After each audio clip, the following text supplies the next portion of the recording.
तो hi everyone, स्वागत करता हूं आज के इस न्यू क्लास में। जैसा कि आप सभी को पता है कि 19 जुलाई 2023 को मैंने एक टेस्ट दिया। जैसा मैंने लेटेस्ट वीडियो में बताया था सेम वैसा ही हुआ। मैंने बताया था कि भाई आपका एग्ज़ाम होगा, टेस्ट एग्ज़ाम हम लेंगे, ऑनलाइन तरीके से लेंगे। आपके पास क्वेश्चन PDF के रूप में सेंड किया जाएगा। आप सत्य, निष्ठा एवं ईमानदारी से हमें उसका जवाब देकर सेंड करेंगे PDF बनाकर। काफ़ी लोग उसमें किए, लगभग 50 लोग प्लस। जहाँ तक मेरा जो ग्रुप था उसमें बहुत कम लोग थे, बट 50 लोग प्लस इसमें ऐड हुए। ठीक है, सारे एग्ज़ाम दिए, बट सारे लोग एक ही बात बोल रहे हैं हमें कि सर टेस्ट का तैयारी नहीं हुआ था, टेस्ट का तैयारी नहीं हुआ था। मैं आपको एक चीज़ बताता हूँ, एक चीज़ में टेस्ट का तैयारी क्या होता है। आप यदि मेरे रेगुलर व्यूवर हैं तो आज हम आपको टोटल चीज़ बताते हैं। सबसे पहला प्रश्न, टेस्ट क्या होता है और क्या मेरा प्रश्न आउट ऑफ सिलेबस था। और आज ही के वीडियो में हम ये भी बताएंगे कि भाई किसका कितना नंबर आया, और प्रयास कीजिएगा कि इस बार से बेहतर करें। देखिए, सबसे पहला हमें ये जानना ज़रूरी है कि टेस्ट की तैयारी होती है क्या? नहीं, टेस्ट की तैयारी नहीं होती, वो पढ़ाई होती है। आपको पढ़ने की आवश्यकता होती है। टेस्ट का तैयारी, मान लीजिए आप एग्ज़ाम दे रहे हैं, 2024 में आप 12th का एग्ज़ाम देंगे, तो क्या आप 12th की एग्ज़ाम की तैयारी कर रहे हैं? तो यदि आप ऐसा कर रहे हैं, एग्ज़ाम की तैयारी यदि आप कर रहे हैं, तो आप पढ़ना ही बंद कर दीजिए ना। दिसंबर जनवरी में पढ़िएगा, आराम से पास हो जाएगा 1-2 महीने में, जब पास ही होना है। तो ये भी तो बात है, जब नॉलेज लेना है तब पढ़ाई कीजिए। अभी बहुत सारे स्टूडेंट्स सोए पड़े हैं। भाई क्या मतलब है जियोलॉजी पढ़ने का? कोई मतलब नहीं है, एग्ज़ाम में आता है दे दीजिएगा। मेरा वीडियो पढ़ा हुआ रहता है। लेकिन जो लोग पढ़ने आ रहे हैं उन लोग के लिए सबसे पहले बहुत बहुत धन्यवाद। आप लोग को पढ़ना ज़रूरी है। ठीक है, दूसरी चीज़ कि मेरा जो टेस्ट था वो आपका 42 मार्क्स का था। ठीक है, अब इसमें कुछ लोग बोलिएगा कि सर 33% पास आउट होता है। यहाँ हम जैक बोर्ड नहीं है, मेरा नियम जैक वाला नहीं रहता है कि आप फ़ोन निकालिएगा, चोरी कीजिएगा, ये कीजिएगा, वो कीजिएगा। मैंने बोला ये आपका खुद का मूल्यांकन है, ये मेरा मूल्यांकन नहीं होता है। हम बस क्वेश्चन आपको भेज रहे हैं। दैट मीन्स कि उस चैप्टर से जितने भी इंपॉर्टेंट्स होंगे सारी चीज़ों को मैंने आपको सेंड किया।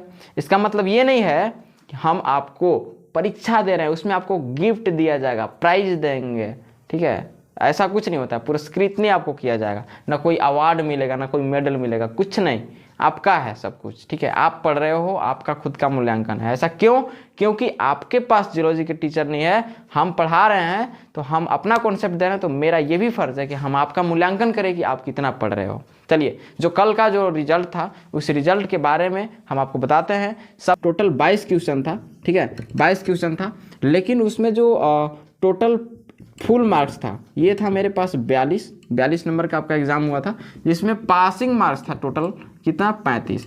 अब देखिए, 35 मैंने इसलिए रखा कि जो बेहतर कर रहे हैं, एकदम बेहतर किए हुए हैं, दैट मीन्स कि समझते हैं कि भाई बहुत ज़्यादा हम पढ़ रहे हैं, ऐसे लोग जो पढ़ रहे हैं, बहुत मेहनत कर रहे हैं, लगन से पढ़ाई कर रहे हैं, उनके लिए मैंने रखा था कि आपके लिए एवरेज है आपका कितना? 35 नंबर। आप इतना ला दीजिएगा तो आप समझिए कि आप अभी बेस्ट हैं। ठीक है, आपको और अलग करना है, तब जाकर यूनिक कहलाइएगा जियोलॉजी फील्ड में। ठीक है, ऐसे। अब जो कुछ स्टूडेंट्स थे, तो 2 ऐसे स्टूडेंट्स हैं जिनका 35 और 35 क्रॉस किया। उनका नाम अभी सब कुछ लेंगे हम, ठीक है ना। लेकिन उसके बाद बाकियों का नहीं आया। इसी वीडियो में हम उसका रिजल्ट भी बताएंगे कि उसका जो भाई आंसर क्या होगा, जो प्रश्न आया था उसका आंसर क्या होगा। तो सारे आंसर को भी हम यहाँ पे इंक्लूड करके बता देते हैं आपको। ठीक है, मैंने लिस्ट यहाँ पे तैयार किया हुआ है। उसके बाद हम आंसर की ओर आगे बढ़ते हैं। ठीक है, इसमें देखिए एक अनुज कोयरी जो कि रांची के स्टूडेंट्स हैं, इनका आया है 38 मार्क्स 42 में से।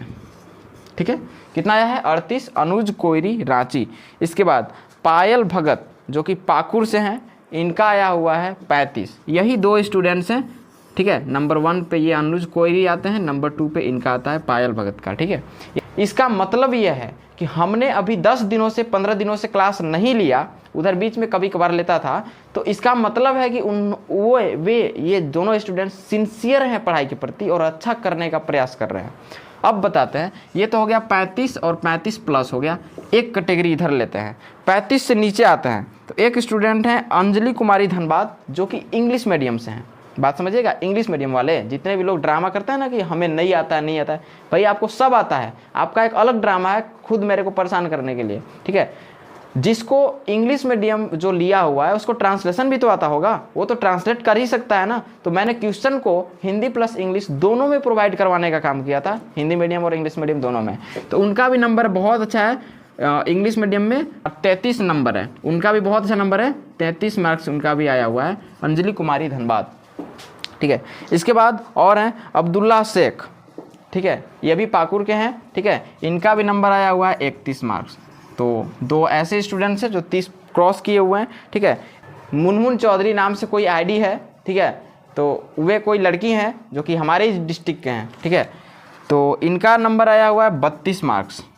ठीक है, नाम नहीं लेंगे किसी का क्योंकि उनका नाम ही क्लियर नहीं है, आईडी है, आईडी से ही नाम उनका सेव है। ठीक है, मुनमुन चौधरी करके आईडी है। चलिए, इसके बाद बाकी किसी का नंबर अच्छा नहीं है। अंजलि कुमारी गोड्डा 29 नंबर, रितेश कुमार महतो, ठीक है, 21 नंबर। ठीक है, Suresh Kumar Sahebganj 19 number, Kaif Sheikh 26 number, Gautam Soni 23 number, Raja Ram Godda से हैं ये 22 नंबर, और बाकियों का नंबर आया है 5 नंबर, 4 नंबर, 3 नंबर। ठीक है, ऐसे आया हुआ है। 1 नंबर कोई लाया है, कोई तो भैया ऐसा लिखा कि मैं मेरा सॉल्व के लिख के आंसर सेंड कर दिए हैं, लेकिन डिसिप्लिन भाई मानना पड़ेगा, डिसिप्लिन ज़बरदस्त था। ठीक है, तो ऐसा कारनामा क्यों कर रहे हैं आप लोग? मान लीजिए 55 लोगों का मेरे पास मैसेज आया और 55 में से ओनली 3-4 लोग यही हैं, 2 यहाँ पे हो गए, 3 यहाँ पे हो गए, 5 लोग क्या कीजिएगा हमें ये बताइए।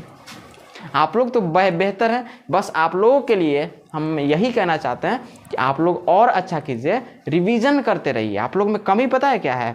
क्लास एक बार कर लिए हैं, नोट कर लिए हैं, आप लोग नोट से रिवीजन करते हैं नहीं, वीडियो देखिएगा ना, वीडियो देखने से रिवीजन का खजाना होता है भाई। एक ही वीडियो, जब हम अपना तरीका बताते हैं कि जैसे ही हम खाने बैठते हैं या कभी खाली ऐसे ही बैठ दिए तो नहीं, लोग होता है रील देखता है, ये करता है, वो करता है, फेसबुक ऑन कर लेगा, ये करेगा, यूट्यूब ओपन कर लेगा। हम नहीं, क्या का मतलब, खुद अपना ही वीडियो हम देखते हैं, बोले चल भैया देखते हैं इसी को। ठीक है, पढ़ाते पढ़ाते और भी तो नया डायलॉग्स आते रहते हैं, हम अपना वीडियो खुद देखते हैं, बोले चलो देखते हैं इसको भी। ठीक है, इसके अलावा एक और चीज़, कोई भी इंफॉर्मेटिव वीडियो हो जियोलॉजी से संबंधित हम सब देखते हैं, ऐसा नहीं कि सिर्फ अपना ही देखते हैं। ठीक है, बहुत सारी चीज़ें करना पड़ता है, ऐसे ही नॉलेज नहीं बढ़ता है। तो बेहतर है, चलिए आते हैं सभी सवालों के जवाब की ओर कि भाई क्या होंगे। इतना तो हमें भी पता है कि क्वेश्चन बहुत अच्छा था। ठीक है, देखिए सबसे पहला प्रश्न मैंने यही दिया हुआ था, मैं प्रश्नों को निकाल लेता हूँ, आप भी यदि लिखे होंगे तो ठीक है, या PDF में देख लीजिएगा कि सैलों के अध्ययन को क्या कहते हैं। What is the study of rocks called, क्या कहा जाता है इसको? तो इसको हम लोग एक लाइन में पेट्रोलॉजी कह देंगे। क्या कहेंगे? पेट्रोलॉजी। और इसको हिंदी में क्या बोलेंगे? सेल विज्ञान। ठीक है, चलिए नंबर 2, यहाँ पर अगला क्वेश्चन है हमारे पास कि what is the branch related to minerals called, कि खनिजों से संबंधित शाखा को क्या कहते हैं? तो उसको भैया मिनरोलॉजी कहेंगे ना। क्या कहेंगे? मिनरोलॉजी, यानी कि खनिज की, क्या कहते हैं इसको? खनिज की कहेंगे। इजी। नंबर 3 वाला क्वेश्चन सभी को डाउट किया है और किसी का करेक्ट नहीं है। देखिए क्वेश्चन क्या बोला है कि what is the study of the origin and development of rocks called, यहाँ पे यानी कि कहने का मतलब है कि सेलों की उत्पत्ति एवं विकास से संबंधित अध्ययन को क्या कहते हैं। जब जैसे ही कोई सेल की उत्पत्ति की बात आती है ना, तो उसका मतलब हो रहा है कि एक पत्थर है, उसका कोई नया विकास यानी कि जन्म होने का बात हो रहा है, तो उसको हम लोग बोलते हैं पेट्रोजेनेसिस। क्या बोलते हैं? पेट्रोजेनेसिस। किसी का आंसर करेक्ट नहीं था, इसका करेक्ट आंसर ये होता है, और इसको हिंदी में कहते हैं सेल जनन। क्या बोलते हैं? सेल जनन। नंबर 4 क्वेश्चन हमारे पास ये है कि नीस तथा संगमरमर कौन से सेल के उदाहरण है? भैया नीस नहीं जानते, संगमरमर चूना पत्थर से बनता है, रूपांतरित सेल, कायांतरित यानी कि मेटामॉर्फिक सेल हो जाएगा। तो क्या हो जाएगा जी, हम इंग्लिश में ही लिख देते हैं, मेटामॉर्फिक रॉक। मेटामॉर्फिक रॉक्स हो जाएंगे दोनों, नीस तथा संगमरमर दोनों। अब कुछ लोग लिखे थे नीस को अवसादी में, उसको कायांतरित में। नहीं भैया ऐसा नहीं होता है, दोनों एक ही कैटेगरी का था। हम इसीलिए ज़्यादातर एग्जाम्पल्स दिए थे, क्योंकि एग्जाम में ज़्यादातर एग्जाम्पल पूछता है, बाकी कुछ पूछे ना पूछे एग्जाम्पल ही पूछता है ज़्यादातर। ठीक है, आपको डिफिनेशन ऑपरेशन में नहीं पूछता, इसीलिए हम डिफिनेशन कम, अंतर ज़्यादा दिए थे, विशेषताएं पूछती है, जो पूछती है वो सवाल हम सब दे दिए। और इतना आप समझो ना कि जितना सिलेबस में से मतलब क्या बोलते हैं पेट्रोलॉजी का जितना क्वेश्चन हम दिए आपको, इस क्वेश्चन से अलग एक प्रश्न नहीं पूछ सकता है, ये मेरा दावा है, चैलेंज है। ठीक है, चलिए अगला 5 नंबर क्वेश्चन की ओर चलिए बढ़ते हैं आगे, जो कि दिया है मध्यवर्ती आग्नेय सेल के किन्हीं 3 उदाहरणों तो मध्यवर्ती आग्नेय सेल का 3 उदाहरण क्या क्या हो जाएगा। देखिए, सबसे पहले आपको बताए थे कि इंट्रसिव इग्नियस रॉक्स में 2 प्रकार होते हैं। पहला पतालीय, जिसका आंसर ग्रेनाइट होता है, पताली का एग्जाम्पल। ऊपर में था क्या, सील था, डाइक था, लैकोलिथ, फैकोलिथ। कहाँ गए थे भैया आप लोग, बैथोलिथ, ये सब नहीं लिखना था क्या। 3 यहाँ पे ये लिखा जाता। ठीक है, चलिए बढ़ते हैं 6ठे नंबर की ओर। 6ठा नंबर प्रश्न कह रहा है कि बलुआ पत्थर तथा चूना पत्थर क्या होता है। तो वो होता है अवसादी, यानी कि सेडिमेंट्री रॉक्स होता है। क्या होता है, अवसादी। चलिए आगे भी बढ़ लेते हैं, थोड़ा सा पेज को पलट लेते हैं। यहाँ पे जो कि दिया है, ग्रेनाइट तथा बेसाल्ट किन सेलों के उदाहरण है। तो ग्रेनाइट तथा बेसाल्ट आग्नेय सेल होते हैं। क्या होते हैं जी, आग्नेय सेल, जिनको अपना सुधारना है जाकर सुधार लीजिएगा। और इंपॉर्टेंट है, PDF रख ले रहिएगा और अपने से बढ़िया से आंसर लिख लीजिएगा। ठीक है, इसके बाद मेरा क्वेश्चन है कि धरातल के अंदर द्रवित एवं गर्म पदार्थ क्या होता है जमीन के अंदर। तो भैया मैग्मा। क्या होता है, मैग्मा। ठीक है, तो क्या आंसर क्या हो जाएगा 7 नंबर 8 वाले का क्या हो जाएगा, मैग्मा। ठीक है, इंग्लिश में भी इसे मैग्मा ही कहा जाता है। इसके बाद क्या था कि लावा तथा मैग्मा के संगठन पर बने सेलों को क्या कहते हैं। तो नहीं पढ़ाए थे, आग्नेय। आग मतलब लावा मैग्मा समझो, तो क्या होता है, आग्नेय होता है। क्या होता है, आग्नेय सेल हो जाता है। करेक्ट। चलिए 10th नंबर क्वेश्चन क्या है कि वह सेल जो अवतल आकार वाली आकृति देती है उसे क्या कहते हैं, लोपोलिथ कहते हैं। लोपोलिथ पढ़ाया हुआ है, लोपोलिथ। ठीक है, तो क्या कहते हैं इसको, लोपोलिथ, जो कि मध्यवर्ती का ही एक एग्जाम्पल है। मध्यवर्ती अंतर्वेदी आग्नेय सेल का एक एग्जाम्पल आ जाता है। ठीक है, हाइपाबैसल इंट्रसिव इग्नियस रॉक्स का एक एग्जाम्पल है। ठीक है, 11th नंबर क्वेश्चन में हमारे पास है, कौन सा सेल में जीवाश्मों की उपस्थिति पाई जाती है। भाई दिमाग लगाओ कि जीवों का अवशेष किन में हो सकता है, कि आग्नेय में हो सकता है, उतने कठोर में नहीं। अवसादी में हो सकता है, रिक्त स्थान होता है जी, हाँ, बालू वालू सब इसी में आता है। ठीक है, तो उसी में होगा। तो क्या होगा, अवसादी सेल में क्या पाए जाएंगे जी, आपका जीवाश्म पाए जा सकते हैं। चलिए क्वेश्चन नंबर 12 में इंटर करते हैं। क्वेश्चन नंबर 12 में, तो क्वेश्चन नंबर 12 बोला है रिपल मार्क्स। मैंने आपको कोई वीडियो में बोला था क्या कि दुनिया के कोई भी मार्क्स की यदि बात करें, जैसे हम लोग हाथ का मार्क्स बोल दिए, पैर से चल रहे हैं, ठीक है, पैरों के निशान की बात कर रहे हैं, तो ये सारे चीज़ कहाँ पे आपको मिल जाएंगे, अवसादी में मिल जाएंगे। हाँ मिलेंगे, अवसादी में मिलेंगे। चलिए क्वेश्चन नंबर 13 की ओर आगे बढ़ते हैं, जो कि पूछ रहा है कांग्लोमेरेट कौन से सेल के उदाहरण है। भाई कांग्लोमेरेट अवसादी सेल होता है। क्या होता है, अवसादी, कंकड़ पत्थर जैसा पूरा दिखता है, अवसादीय सेल होता है। इसके बाद क्वेश्चन नंबर 14 मैंने दिया है कि एंथ्रासाइट कौन से सेल का उदाहरण है। भाई अभी जस्ट कुछ दिन पहले मैंने कोयला पढ़ाया है। कोयला मैंने बताया था कि एंथ्रासाइट कैसे बनता है, कोयला से ही रूप परिवर्तित होकर एंथ्रासाइट बन जाता है, यानी कि रूपांतरित सेल, कयांतरित सेल। क्या बोलते हैं इसको, कयांतरित सेल बोल देंगे। एंथ्रासाइट कौन सा सेल होगा, कयांतरित सेल। आप खुद देखिए ना, आप खुद से नंबर को कर लीजिए, जोड़ लीजिए आपका कितना नंबर आया हुआ है। ठीक है, चलिए इसके बाद किन खनिजों का निम्नलिखित खनिजों का मुख्य अयस्क, जैसे मैग्नेटाइट। तो भैया मैग्नेटाइट का क्या होता है, आप खुद से बताइए ना। इसको हम मिटा देते हैं थोड़ा सा, ठीक है, इसको हम मिटाते हैं। अब बताइए मैग्नेटाइट का क्या होता है, हेमेटाइट का क्या होता है, बताइए हमको। तो सबसे पहला चीज़ बोला है यहाँ पे मैग्नेटाइट।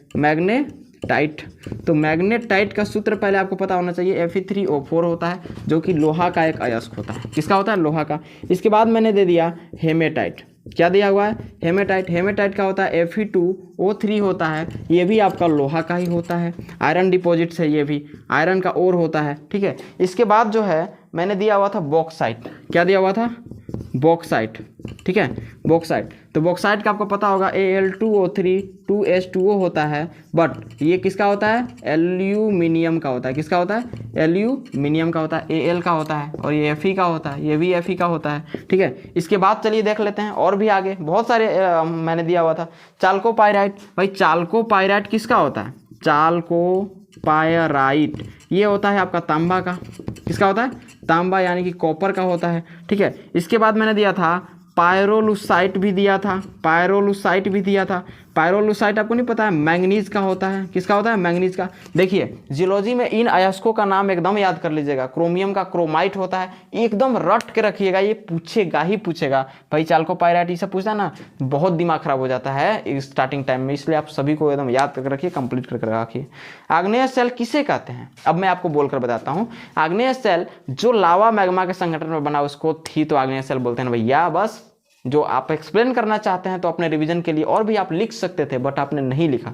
ठीक है, इसके बाद एक क्वेश्चन है, धात्विक तथा अधात्विक खनिज में क्या अंतर है। ये मिनरोलॉजी से मैंने बोला था कि 1 या 2 सवाल उठा लेंगे। ठीक है, तो मिनरोलॉजी से दिमाग लगाइए ना, क्या हो सकता है। धात्विक मतलब क्या होता है, वैसे खनिज जिसमें धातुओं का गुण पाया जाता है उसे धात्विक खनिज कहते हैं। वैसे खनिज जिनमें धातु की उपस्थिति पाई जाती है उसे धात्विक खनिज कहते हैं। वैसे खनिज जिसमें अधातु की गुण और अधातु की मात्रा पाई जाती है उसे धात्विक खनिज कहेंगे। अब आप आंसर में लिख सकते थे धातु के बहुत सारे गुण के बारे में, अधातु के बहुत सारे गुण के बारे में। हो गया, ठीक है, हो गया कंप्लीट। अगला अधात्विक खनिज का आप एग्जाम्पल भी लिख सकते थे, कोयला हो गया। ठीक है, और इधर से आप ये भी लिख सकते थे, लोहा हो गया। इसके बाद चलिए अगला प्रश्न देख लेते हैं।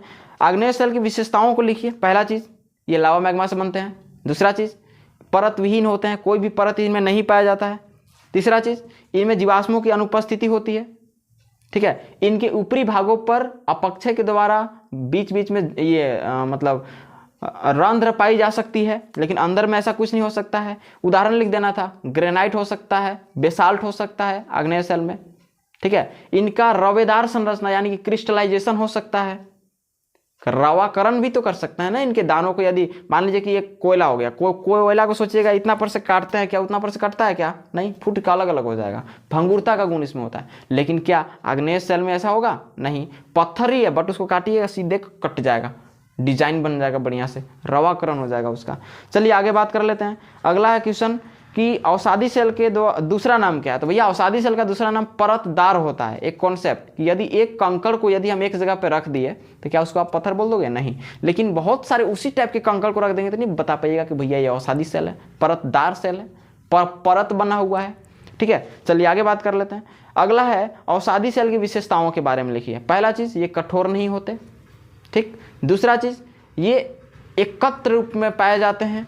तीसरा चीज, इनमें जीवाश्मों की उपस्थिति पाई जाती है। चौथा चीज, इस पर निशान पाए जाते हैं, जैसे रिपल मार्क्स अभी क्वेश्चन दिया हुआ था, सब घुमा फिरा के सवाल दिया ही हुआ था, ताकि क्वेश्चन एग्जाम सेंटर में भी कैसे भी पूछे ना आप बना सकते हो उस चीज को। ठीक है, ऐसे। ठीक है, इनमें रंध्र पाई जाती है, जल डालिएगा अंदर में भी जा सकता है, ऐसे वाला।